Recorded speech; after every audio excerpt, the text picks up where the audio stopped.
transaction didn't go through. Right.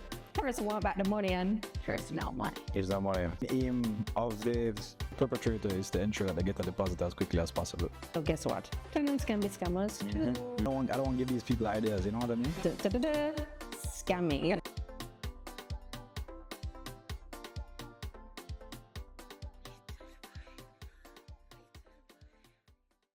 Welcome to episode 2 of Beyond the Blue.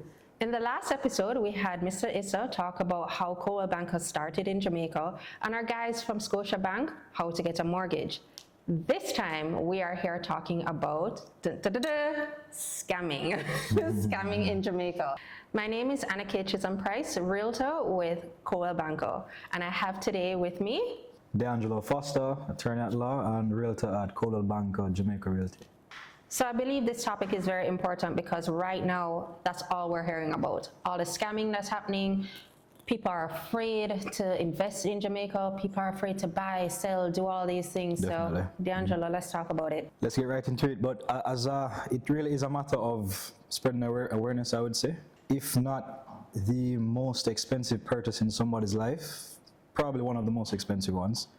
And a matter of consideration, it's just something that people have to be very intentional about.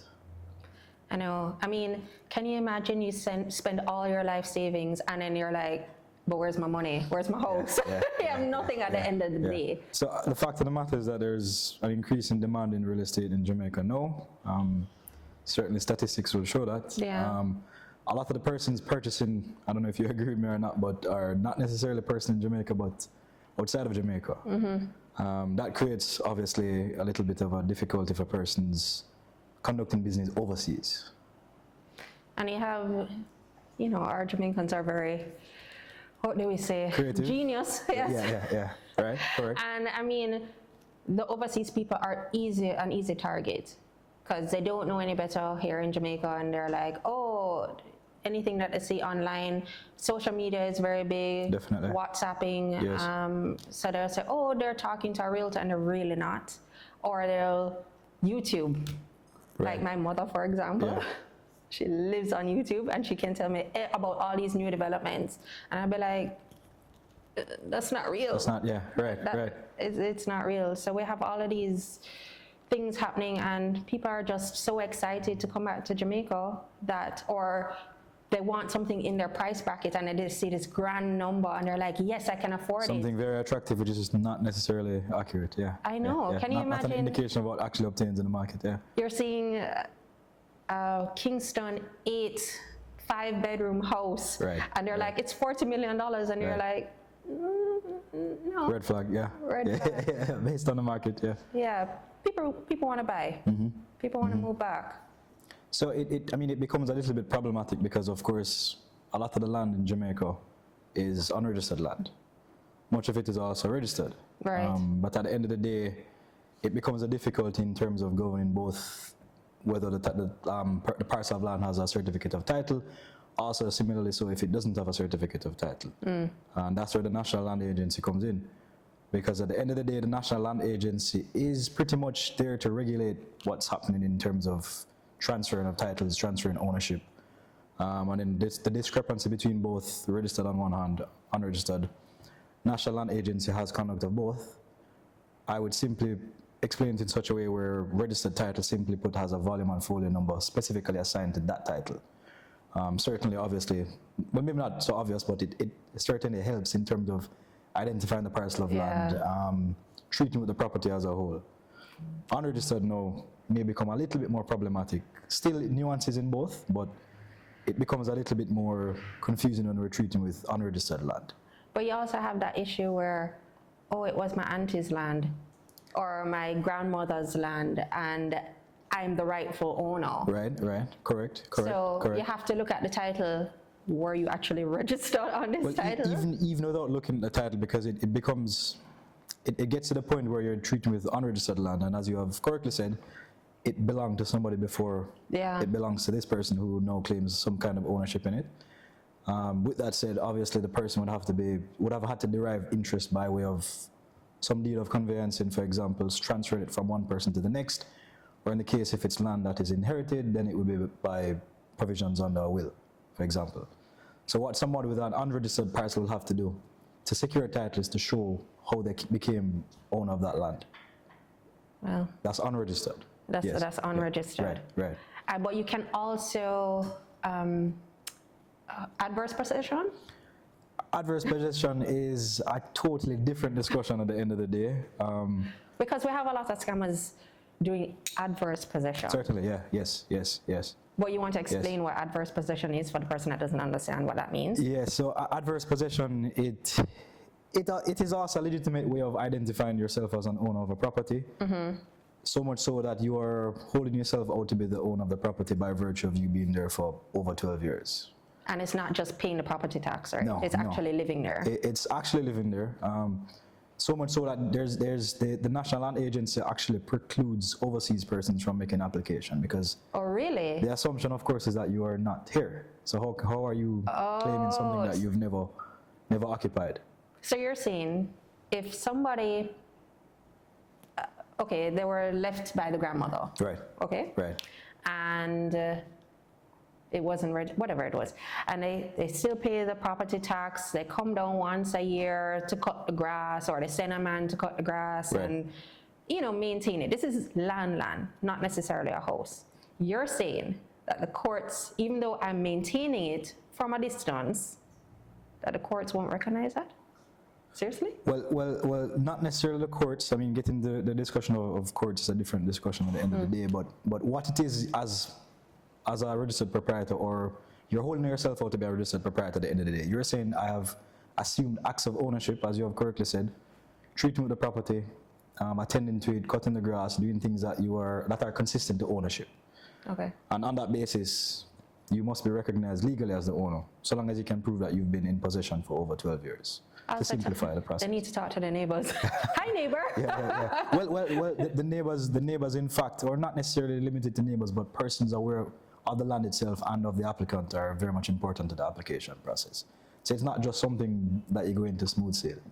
All right, so we also have this issue about duplicate titles, which can lead to a lot of the scamming issues. You want to talk about that one? So again, that's where the National Land Agency comes in, because the National Land Agency typically has a record of all certificates of title. So the National Land Agency has, for example, one title exists, volume XYZ, folio 305, whichever it is.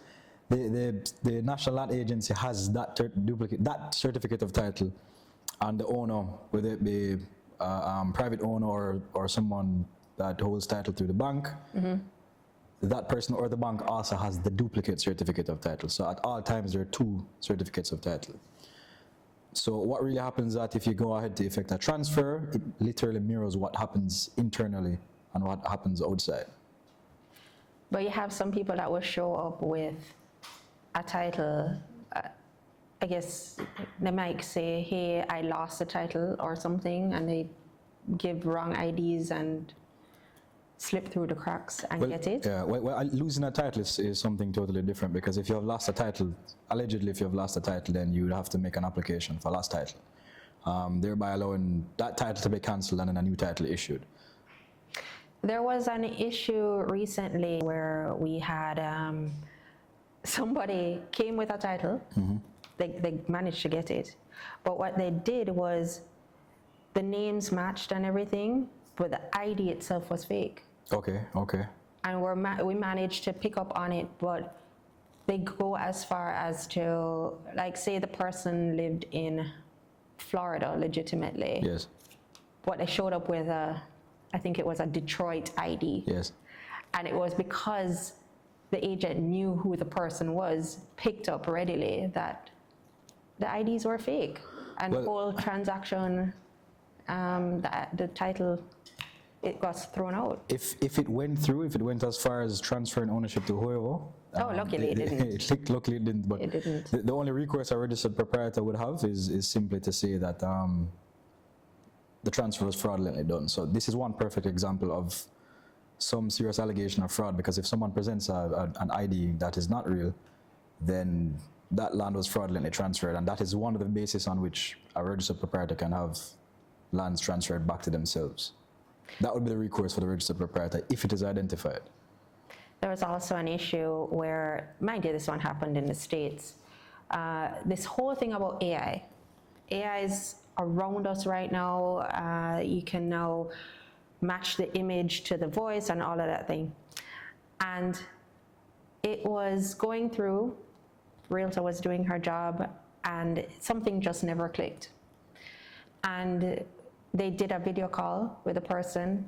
The image matched. But what they realized was with AI, there's this kind of feedback where you kind of stall on the video. And that's how they realized they weren't actually talking to the right person. Right. And when they did some more digging, all of a sudden the person disappeared.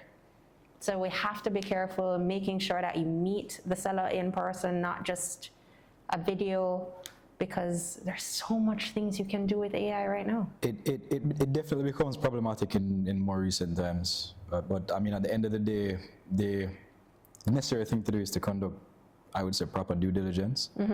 And due diligence really amounts to you just ensuring that the duplicate certificate of title exists, that the volume and folio number is consistent with the copy that you have, and that the person who is your client is indeed the owner of the property. Exactly. Right. Because I know for us as realtors and you as lawyers, we have to go through our compliance. A very rigorous process, for reasons you can understand. It gets layered. We go through a lot. The government does ask us to make sure, is this person really the person? Right.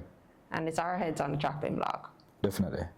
I find that in the rental space, we have much more scamming going on. And somebody will come and they will, about 10 people will show up and they all sent deposits for the one place. Maybe because it's a quicker turnaround time than a sale. It is. And so the main aim of the perpetrator is to ensure that they get a deposit as quickly as possible. Right?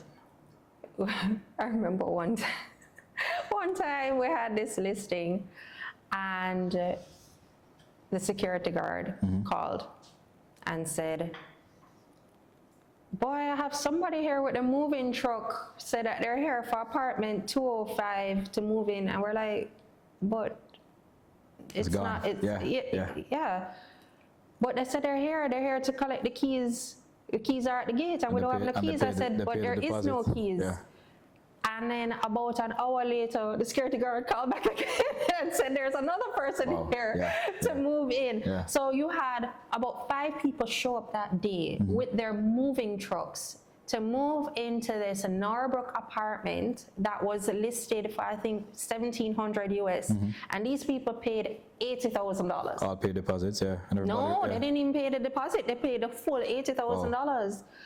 And then when you ask them about it, how did you get in and whatever, they said, oh, the person said they forgot the keys or something. They saw the property through the gate. So they didn't even go inside. But you have the other one where the short-term rentals. So they book for a night, so they have access to the property, and they'll bring people in for showings. Wow.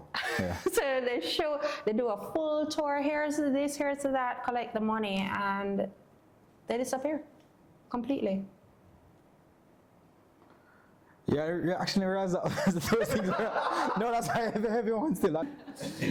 No, they go through a lot, and the thing about it is that when we're showing properties and so on, people ask, hey, can I take videos, can I take pictures because of my auntie or whatever? I'm now very skeptical of that. I would have to decide how I met that client before I say, sure, go ahead. Right. Because they will come in and start filming and doing the walkthrough, and then you see it on TikTok. And you're like, I don't understand. How did you get in? And it was because they came in as somebody. They'll take our photos because we'll do the nice photos, we'll do the nice videos, and they just say, hey, this is me. There's so much impersonation, especially on TikTok. My goodness, I think that's where most people are. You don't find it as much as on Instagram, but TikTok, for sure. I think generally just doing business in Jamaica has become a little difficult. So in terms of just holding even yourself out as a realtor, suggest to clients a simple way to do is to check that the realtor is in fact licensed by the RUB. And you can check our right, Instagram, right, exactly. not our Instagram page, but our website. Right, correct. Go on Correct. the Coldwell Banker site or any other realtor site Right. is that they claim that they're associated right. with, and see if they are actually there. Or even go as far as checking the register at the real estate board's website. Yeah.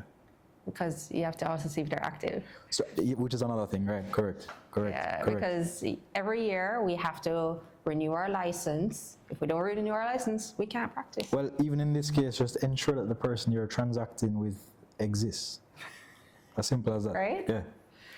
I mean, we send out, we'll ask for IDs, persons will send out what they claim is their, because we get cards to show our real estate license. Right.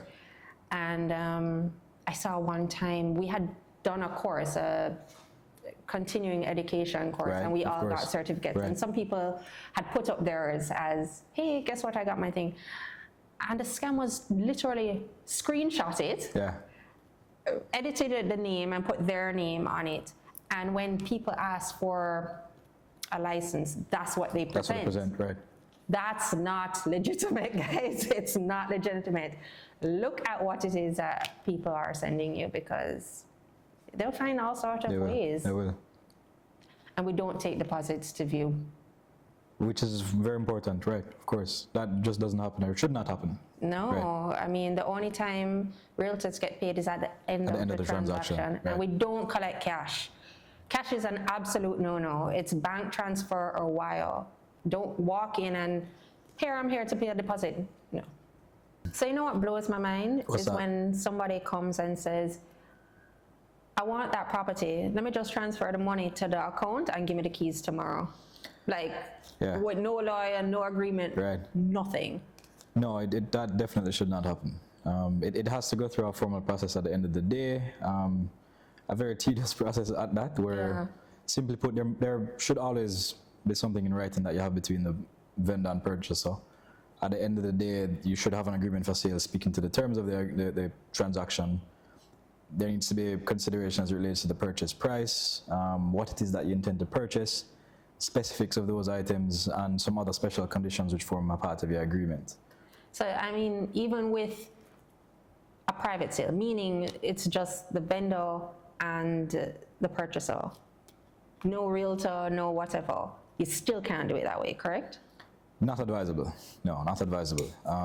At the end of the day, again, it needs to speak to what is being purchased. There needs to be something specific to say that I am purchasing this parcel of land for $8 million, and this is it, specifically identified, volume and folio number.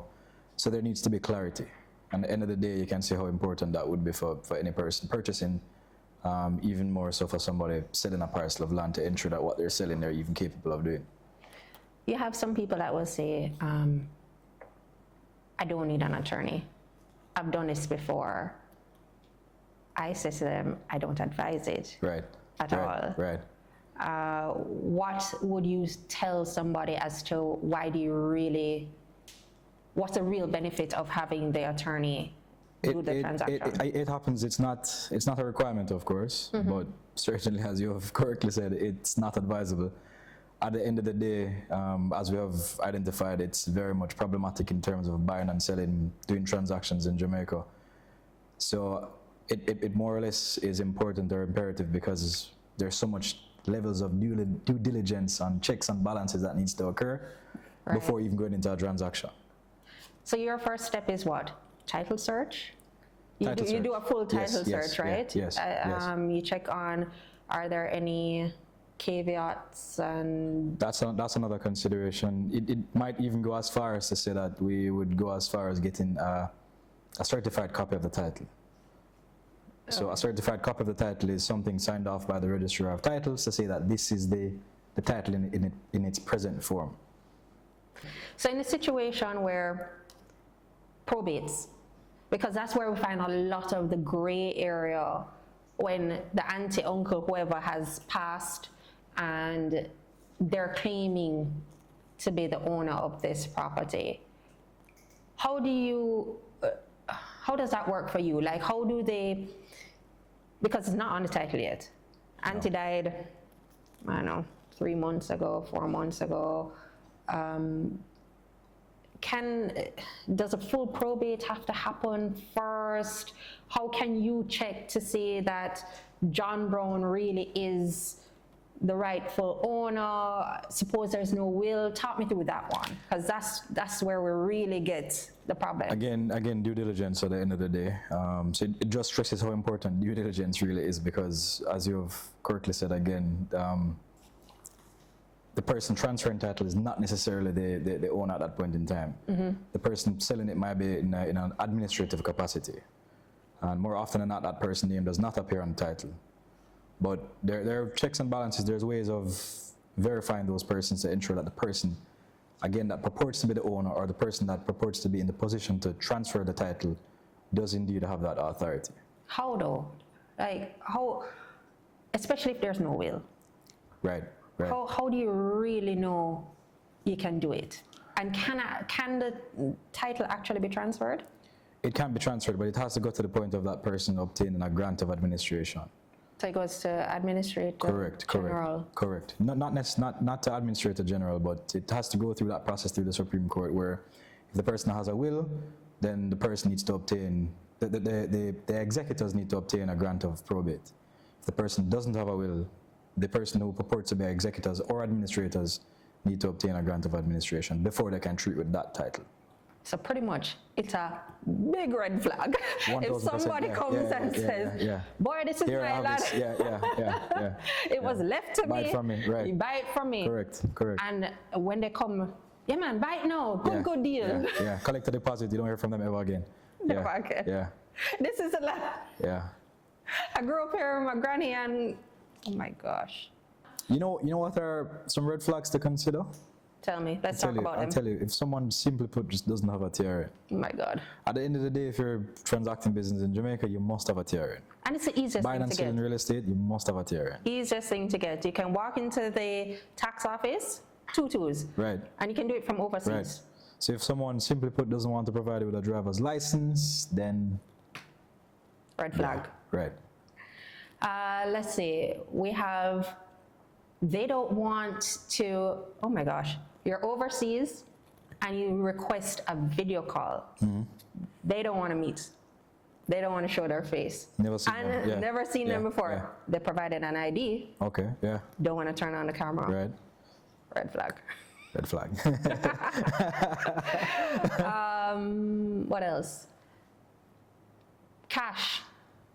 Oh my gosh. I had this lady one time. I have lots of money. It's not a problem, but I need to pay in cash. It was a rental. I'm like, no, red flag. Well, good thing it's not a sale, but yeah. I know, right? She what did she said? But not wanting to transfer from account to account. Oh, no. Right. I have to say it is. Right. Hilarious. So the lady says she's American and she has moved to Jamaica because of COVID and whatever it is. Big job. Moved to Jamaica. It was a transaction in US dollars. And she said, oh, I can't transfer from my local account. I haven't set it up yet. No problem, transfer from your US account. Oh, I closed my US account completely. Well, go set up the account. I moved it to Jamaica, but I have no access to it. Wow. Okay. Yeah. So I need to pay cash. Red flag. Red flag. Red flag. Absolutely. What else? We have, I don't want to meet in person. They don't want to come to the attorney's office. They don't want to meet you. It's not really a red flag, do you know? They don't have nothing to do with you. Yeah, but I mean... That's the whole idea why you have an agent and a representative, you know what I mean? Yeah, but you still have to know what they look like, right? But what I would say is if it is... Or talk to them. If it is that you're engaging with somebody and there are no agents, when I say agent, meaning respective... no third party. No third parties, no attorneys involved, no real estate agents involved. Certainly if you're dealing with somebody directly, then you at some point in time should know who you're dealing with. Yeah. Maybe. Right. A little something. A little bit. Yeah. 5-bedroom villa. Discovery Bay. Something extravagant, yeah. Yeah. Yeah. Selling for 20 million Jamaican dollars. Yeah, yeah. Might be a problem. Owner migrating. Yeah. Selling fast, need to go. Price to sell. Yeah. Red flag. Yeah, I think so. That might be a red flag right there. We mentioned this before about price to view. You need to pay me $5,000 for me to leave my house. Which appears to be a very typical scenario. Yeah. Also a red flag. Yeah. Red flag for sure. When they're in a rush is a red flag. Never send the money to a personal bank account. No, and always have a receipt. Always entry you procure a receipt for sure. Right. One of the other things is that the only person that can act as a third party is a realtor, not the cousin of the owner, where a third party had collected money on behalf of somebody. Transaction didn't go through. Right. Person want back the money and there's no money. There's no money. Right. There's absolutely no money. Because you guys, as attorneys, put the money in trust, in a separate bank account, not even the company account. There is a holding account just for client funds. So the attorney more or less acts as a stakeholder for both the vendor and the purchaser, and that responsible attorney holds funds on trust for, I would consider both persons. And at the end of the day, there's nothing that attorney is supposed to do with the funds until the transaction closes. Certainly, there are certain things that are prescribed under the agreement for sale within which they can actually, or for which they are permitted to do. Right. But at the end of the day, they hold that money on trust in a case where they represent the vendor until the transaction closes, and then it passes on to the vendor. Pass it on to them. Right, so if you feel as if you've been scammed in any way, or you've sent funds to somebody who obviously you haven't been able to authorize, or not authorize, but you haven't been able to verify, then your next best bet would probably be the closest police station. If not, definitely report it to your bank. I would say the transfer. and stop. Right, or just notifying all relevant authorities. I know that the FID has been looking into trying to stop them. I know they have some sting operations happening right now. And we have the Real Estate Board and the RAJ, which is the Real Estate Association of Jamaica. They're really trying to clamp down on them. So if you definitely have been scammed or you have some pages, report them. Right. Flag them. Right. If you see somebody that looks like me and it says Mary Jane, that ain't Mary Jane. Right. Flag it, please, beg you. So there's things that people can do, but I think one of the main things we need to do is talk about it. People aren't talking about it. There is some possibly shame in, you feel like, oh my gosh, how could this happen to me? But we need to educate, talk about it, go on live, blast it, so people can know, that this is happening, because Yeah, and again, it's simply just spreading awareness. exactly. Right. So. Exactly. We do urge people, once again, contact persons that you know are registered, have a good history. I mean, do background checks on us, do background checks on your attorney, all the people involved. Make sure that they are definite, legitimate people. As legitimate as the owners, right? Exactly. Right. We do an extensive search before any listing to ensure that owners are actually the owners. We do check IDs, we do check title references, and yes, we ask all these questions, which a lot of people do find annoying. Why do you need so much documents from me? Why do you need this and that? It's because we need to make sure, Right. Are you really the owner or are you really the tenant? Right. Because we have scammers there too, right? As tenants. Did you know that? Right, yeah.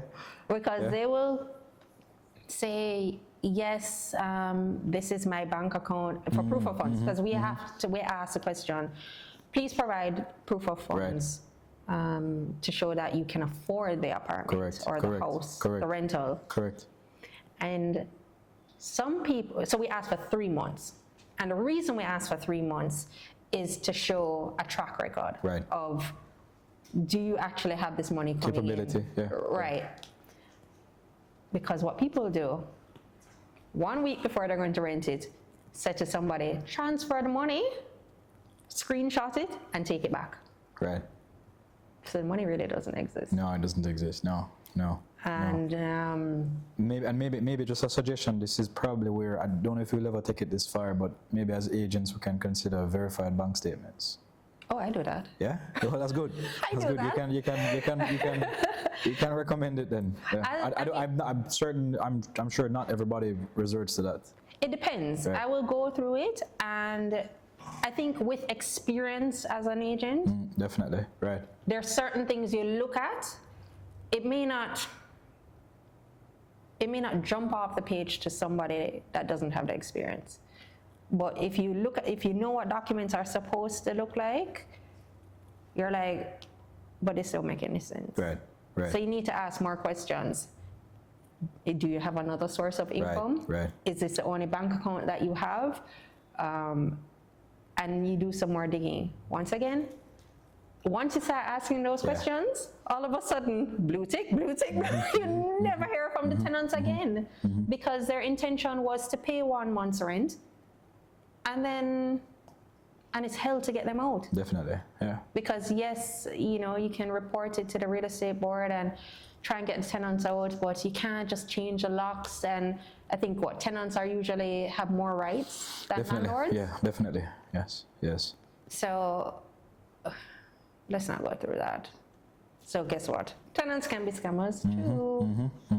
Yeah. Red flag. Red flag. Big You can't produce Big red income. flag. Red Big red flag. So going back to the diaspora, we tell them, here's the transaction, blah, blah, blah, you need an attorney. Right. They automatically say, I have an attorney. Yeah, but where? Right. In the UK, in Yes. the US. Yes. Can't I use that attorney? And the answer is? No, that attorney is not licensed to practice in Jamaica. At the end of the day, if their involvement is just for oversight, then there's nothing precluding anybody from having somebody review documents. But what typically obtains is that the attorney who has carriage of sale is expected to, and that's the attorney who represents the vendor, is expected to liaise with all of these government agencies, Stamp Office, National Land Agency. So at the end of the day, that attorney should be licensed in Jamaica. And the laws are different, right? Yeah, certainly, yeah. So things that would happen in the US or in the UK. Again, you mean, when purchasing, for example, your main aim is to just ensure that you are conducting the most advantageous or far-reaching due diligence as possible. Again, your main aim is to identify that the land exists, Right. and that the person who purports to sell the property is in fact the owner. So they say, well, I don't have an attorney. I want to use the same attorney the vendor is using just because. Maybe easier, save costs. Yeah. Right. What do you say right. to that? It's always advisable to have somebody totally independent. I mean, at the end of the day, that person is looking out for your best interests, so that person should be independent at the end of the day. I think that it's as simple as that. And I mean, transactions, the whole thing with probates and Right. It can get very much complicated. Right. possession Right. and all of that. Right. So the one that said, I'm buying from Mas Joe's nephew. Yeah. Once you hear Mas Joe and his nephew, Right. get your own attorney. That's 1000%. Yeah. Can a seller sell without an attorney? A seller can. Yeah. A seller can. Really? Yeah. Again, there's nothing prohibiting or precluding or making it incumbent on any person to have legal representation. But at the end of the day, it's always advisable. Your best bet as a purchaser, again, is just to ensure that your due diligence is dealt with properly. So if the vendor just comes with a piece of paper and says, my name is John Brown, I am selling 123 Cotton Lane to Mary Jane, sign this, for $200,000. That's an agreement? It's an agreement, but the questions you have to ask yourself is, how is this person going to transfer this property to me? Is there a title? if there's not a title, what kind of documents does this person have to show that I am in fact the owner? So you would say your advice to anybody buying right now is ask for a title? Ask for a title, Or ask to see it, ask to if they don't have legal and representation. if it's registered, but if it's unregistered, then ask for whatever documentation they can provide to show that they are in fact the present owner. And once again, this is for somebody that said, hey, I'm not going to use an attorney, just to make sure that they don't get scammed. Right. So ask to see some kind of proof. Proof of ownership. Proof Yeah, of ownership. Typically the title. Best case scenario, the title, right? But again, even going as far as seeing the title must be something current. Again, a very simple measure is to obtain a certified copy of the title, showing that person to be the present owner, because it could very well be a case where the person who is selling the title would have maybe even sold it already, right? So it should show that the person selling is the last endorsement. It's endorsed as the last person being the owner. And if they can't produce it, just Maybe walk away. walk away. Yeah. Call an attorney. Or even, sure, for sure. Just pay the money. Just pay the money, It may help you in the long run. Yeah. right? Yeah. I mean, here at Coldwell Banker, we definitely do go through a vigorous process of Right. checking and making sure people are As we should, right. are legitimate. Right. There's a lot of companies you can choose from, but I mean, trusted and true. We've been here for quite a while. Kind of know what we're doing. If somebody comes to Coldwell Banker, then Coldwell Banker is typically tasked with verifying, again, due diligence, verifying the person, ensuring that the property that the person purports to sell, if you're a listing agent, for example, verifying that the property that the person purports to sell, they're in fact the owner of the property. That property is listed on the open market. It then achieves a certain offer accepted, then it goes to legal. So you can appreciate that before it gets to an attorney like myself, there is some amount of due diligence that would have been conducted from the brokerage. And we work very well with Cardinal Law. One of our top people to go to. That sounds good, actually. Yeah. So just to wrap up, we know scammers are here. They are real. They are going after people locally and definitely the people overseas. So verify. Verify. That's our number one thing. Keyword, verify, right. Research. Call people you trust. Coldwell Banker. Cardinal Law. So we're asking you, share this with your friends, family overseas. Make sure they do not fall into the trap of being scammed. Very informative session, I would say, Anna-Kaye. Very informative. For sure. Yeah. Had a good time. And I hope you guys have learned a lot. And tune in to our next episode. Remember, like, share, subscribe, and cheers to Beyond the Blue. Beyond the Blue.